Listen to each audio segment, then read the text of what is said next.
Assalamualaikum warahmatullahi wabarakatuh. Balik lagi bersama kreator amatir.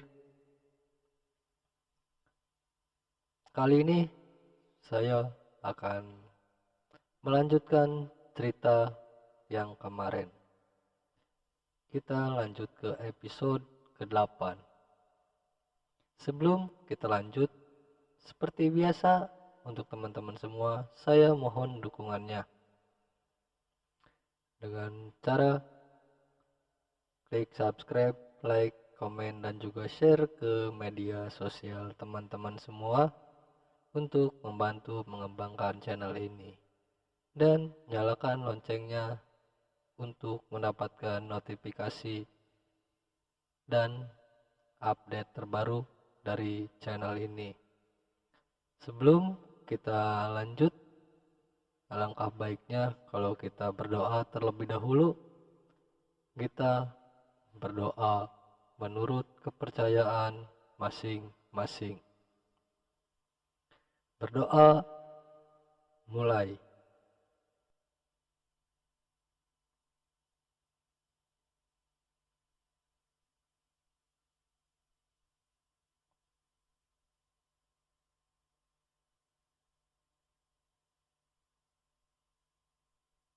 Berdoa selesai. Inilah ceritanya. Kini aku pun bisa tidur dengan nyenyak.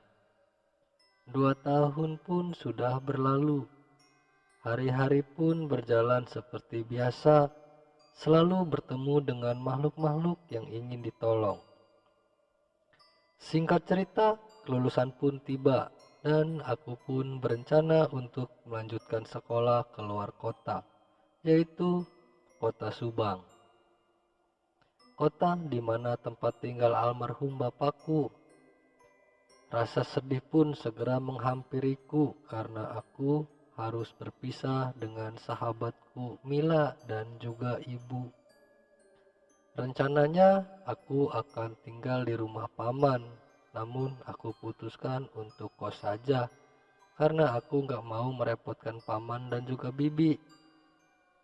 Sebelum aku pergi, kuhabiskan waktuku bermain bersama Mila sahabatku.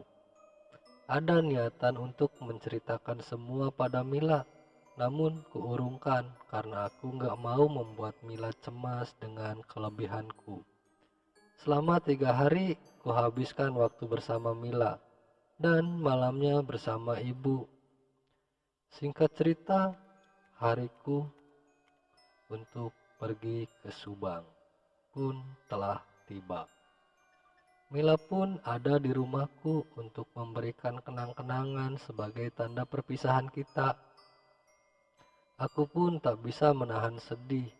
Ku menangis dan memeluk Mila untuk mengurangi sedihku. Demikian juga Mila dan juga ibu ikut menangis mengantarkan kepergianku ke kota kelahiran ayahku.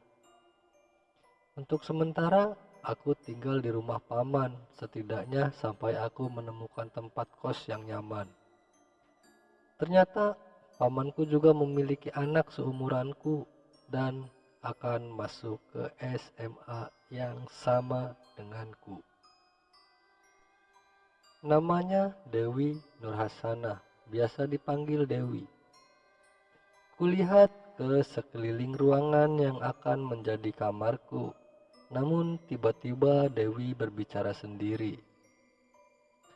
"Mohon maaf ya, kamar ini akan ditempati kakakku," kata Dewi. Sontak aku terdiam. "Bicara sama siapa, Dewi? Apa mungkin dia berbicara dengan makhluk itu?" tanyaku dalam hati. "Kamu bicara sama siapa, Wi?" tanyaku. "Itu Kak, sama penghuni di sini," jawab Dewi. "Penunggu di sini?" tanyaku heran. "Emang ada apa aja di sini, Wi?" tanyaku memastikan. "Ada nona-nona Belanda, ada tuyul, ada kuntilanak, pocong juga ada, dan masih banyak lagi, Kak," jawab Dewi. Jadi kamu bisa melihat makhluk-makhluk tak kasat mata, Wi? Tanyaku. Iya kak, aku dari kecil sudah bisa.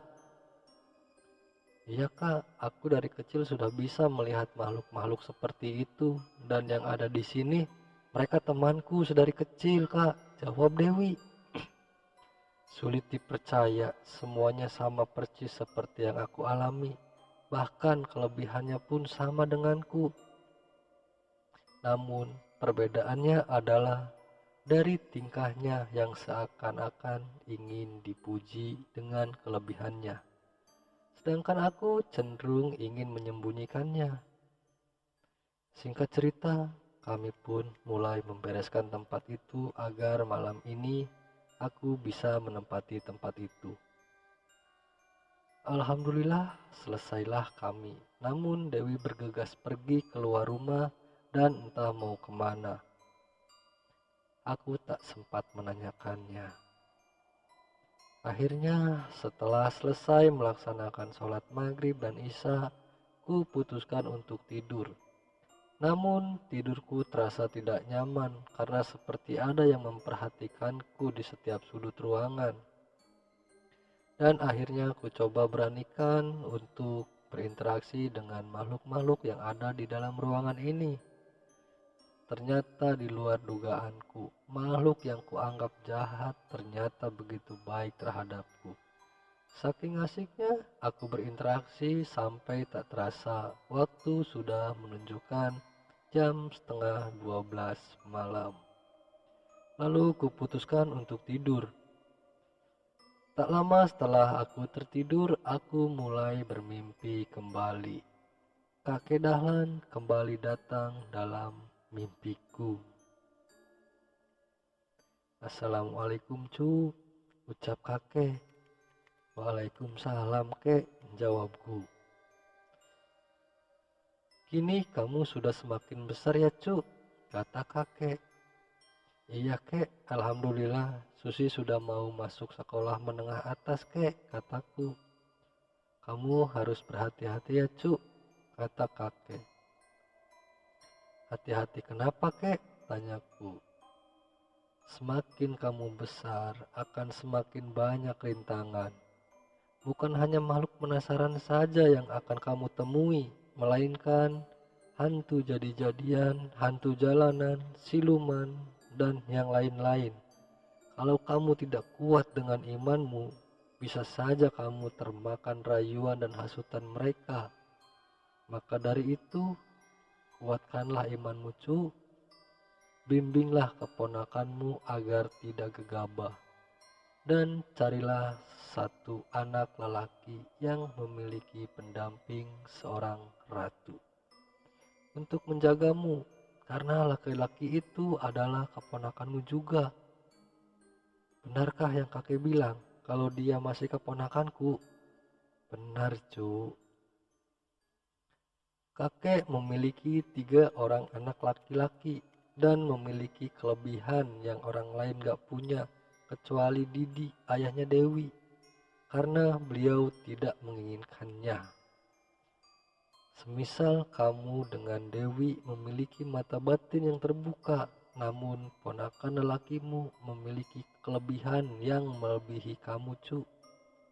Dia memiliki pendamping yang teramat sakti.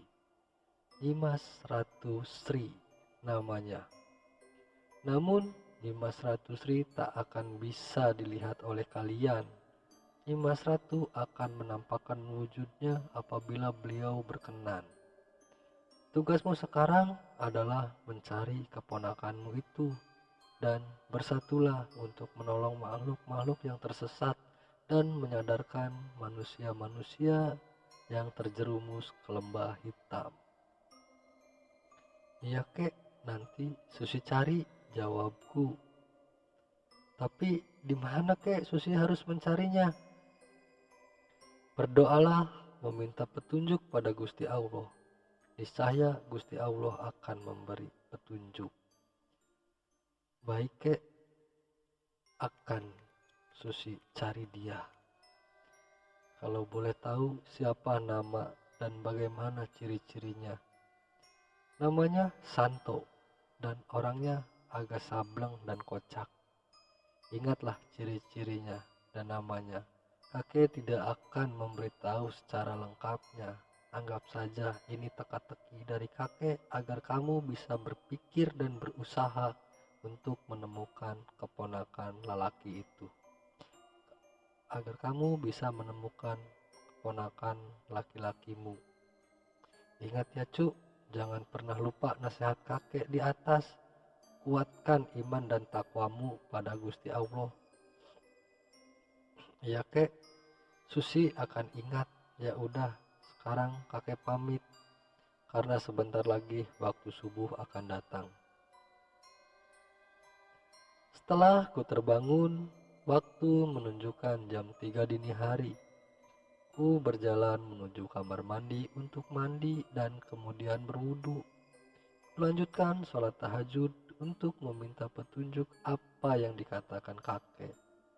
Lalu kulanjutkan sholat hajat untuk meminta agar tujuanku berbuat baik dilancarkan. Lalu dilanjutkan dengan sholat subuh. Sambil menunggu siang, aku iseng mencari kosan di internet dan tak terasa aku pun mulai tertidur kembali. Dan cerita kali ini berakhir di sini. Mungkin kita akan ceritakan di episode berikutnya. Untuk teman-teman semua, bagi yang suka dengan ceritanya, tinggalkan like, komen, share ke media sosial teman-teman semua, dan klik subscribe dan nyalakan loncengnya untuk mendapatkan update terbaru dari channel ini.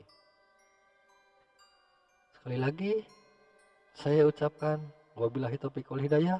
Wassalamualaikum warahmatullahi wabarakatuh.